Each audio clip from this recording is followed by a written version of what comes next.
My first guest is the NBC News Washington Bureau Chief and the moderator of the longest-running show on television, Meet the Press. Please welcome Tim Russert.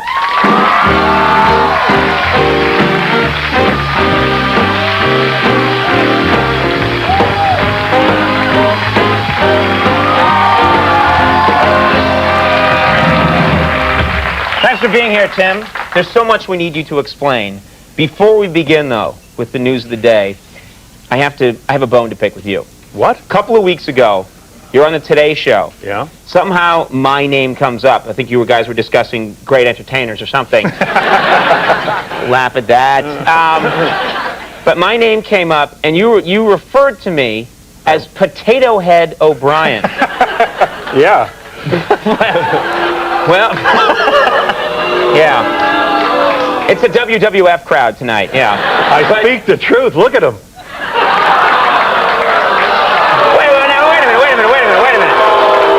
Wait a minute. You could fit like 4 of my heads in your giant melon, my friend.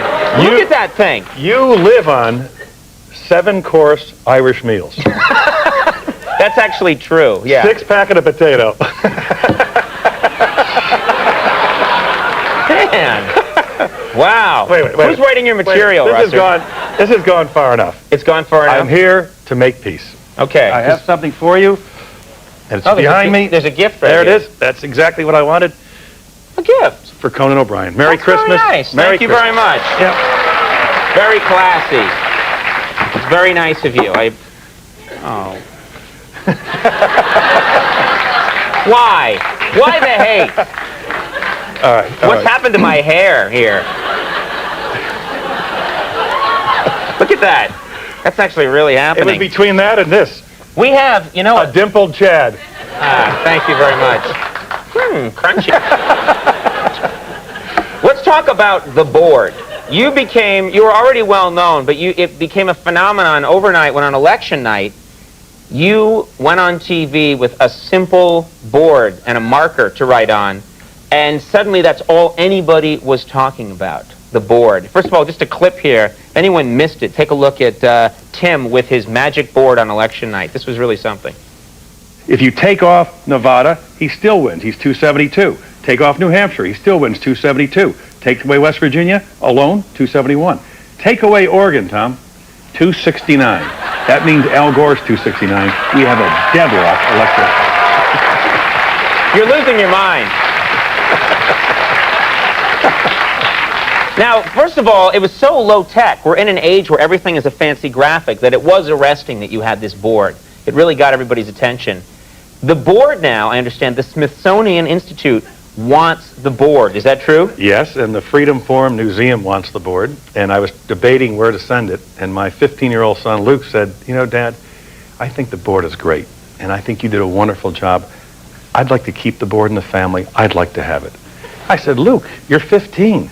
You've never been so touching in your life towards your old man's professional life. Right. He said, you know what that thing's worth on eBay? He's just gonna sell it, No, huh? he's not. No, he promised he'd keep it. So where'd you get the idea for the board? I mean, where did you think of that? Where did you think? I know, I'll just write with a marker. Well, you know, we had tried Telestrator. We had tried one of the highfalutin, high-tech gadgets, and this is the thing that cut through. It was like the Hillbilly News. It was really nice, just real simple and to the point. It was more accurate than the computers that night. Yeah, a shame on all your profession. There you go. You guys got it wrong. We bounced back. You have met Al Gore. Tell us, is Gore what everyone thinks he is? Sort of an emotionless, cold robot who runs on 4 AA batteries? Is he really that man, or have we just made him a caricature? And does he go like this when you're talking to him? And does he say, danger, danger, Will Robinson? These are the things that most people assume about Al Gore. His Secret Service code name is Al Gore. It tells you everything. Now, Clinton... He met. Gore and Bush met today. They did. They met. What kind of meeting was that? 8 minutes.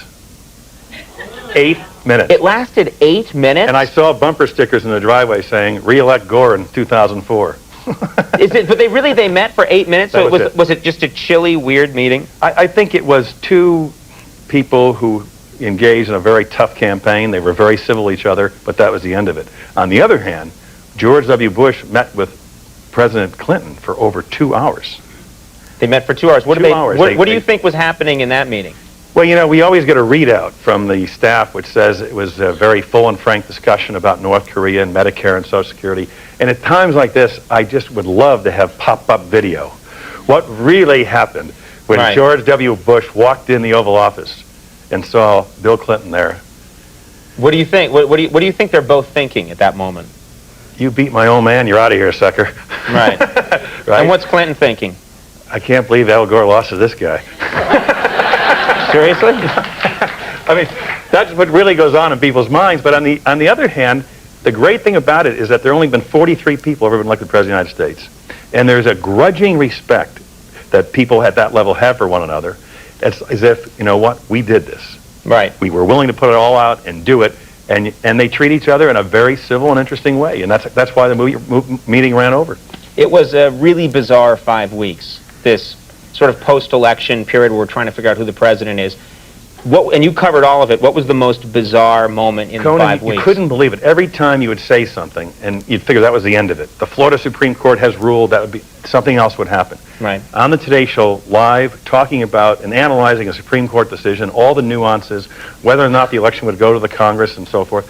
And under my hands has slipped a note that I'm trying to talk to Katie Couric back and forth on satellite.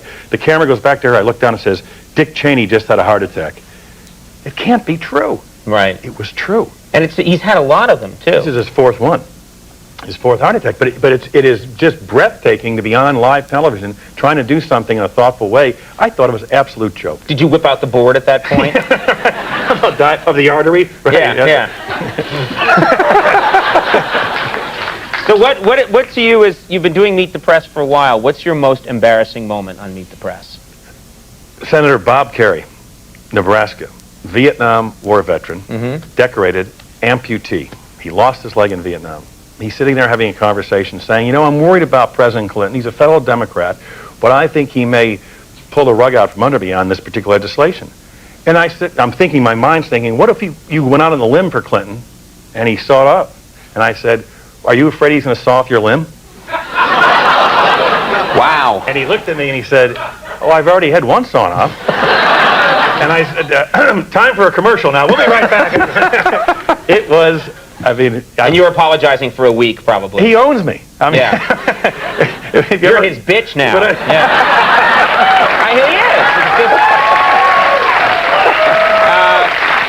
Well, Meet the Press, of course, the longest-running show, right? It's been going since 1922. No. Before TV. They just did it in a closet for years. Meet the Press is on NBC on Sundays. And Tim, thanks for taking time and explaining some things to us. You're the best. Tim Russert, everybody. Julie Warner coming up. We'll take a break. We'll be right back.